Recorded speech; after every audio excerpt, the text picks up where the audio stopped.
All right, it's what the customers want. Calling all food lovers, there is nothing like a good, tasty, authentic meal that sings to your heart. So we have a couple of spots that we have to show you today. Here's Atlanta News First anchor Lana Harris with Atlanta Eats. Oh man, look at this. You would have never thought to stop here for really good food. I know, sometimes the most unassuming places have the best food, which is very true for Carniceria Ramirez.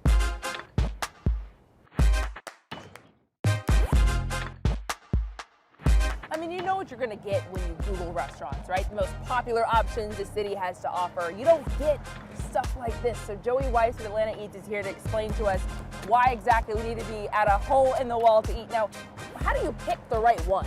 So that's the hard part, because honestly, a good sign of a hole-in-the-wall restaurant is if it doesn't have social media and doesn't have a good website, which makes it a little trickier. So it might be one of the last types of restaurants where you rely on word of mouth. So you just have to find someone you know who loves a place, and then once you go somewhere, you pass it on. Okay, so we're here right now, but you have a whole list. We'll start with Bismillah Cafe. Yeah, Bismillah Cafe, so it's over on Buford Highway. Some amazing Indian Bengali food. I mean, really anywhere on Buford Highway probably qualifies. Just pull into any shopping center, go to any restaurant, it's gonna be an amazing hole-in-the-wall spot. But get your butter chicken. They even have chicken shawarma wraps and all kinds of biryani, so it's a really solid spot for that type of food. All right, nice. And then you also have Dat Fire Jerk Chicken. Dat Fire Jerk Chicken, list. yeah, right over by Mercedes-Benz Stadium. So I wouldn't recommend going before a game because the line can already get pretty long, but they've got all your Jamaican favorites. They've got the meat patties, they've got the jerk chicken, of course, and all of those things are just perfectly flavored and made with all kinds of love. All right, cool. And Eats is on your list. I gotta say, I passed by that place. I didn't know whether or not I should stop. That's kind of the point of this, right? Yeah, that's honestly the most common thing I hear about Eats. So Eats is literally right next to Pond City Market, which is one of the most popular spots around town. Right. But Eats has been around since the 90s, and you can get a meat and two sides, or you can get pasta, which doesn't usually go together, but you get that jerk chicken with black beans, rice, cornbread, and then you can also get some chicken lasagna. You'll be in a very good place, and the best thing is it really doesn't break the bank, and you'll probably have leftovers. Nice, okay, so don't just go for the flashy stuff at Ponce. Go across the street. Yeah, you know, show some love to some of the older dwellers of the area. Okay, and on your list as well, we have Jack's Pizza and Wings. Yes, another place that's near a bunch of popular spots. So Jack Pizza and Wings right over by Inman Park, Virginia Highland. You might even like walk by it and not notice it because its sign is just kind of sunken in there. But they do have, I would say, some of the best wings in town. Their famous strawberry sauce cannot be beat. They have great pizza too. Okay, sweet. So you brought us here to Carniceria Ramirez.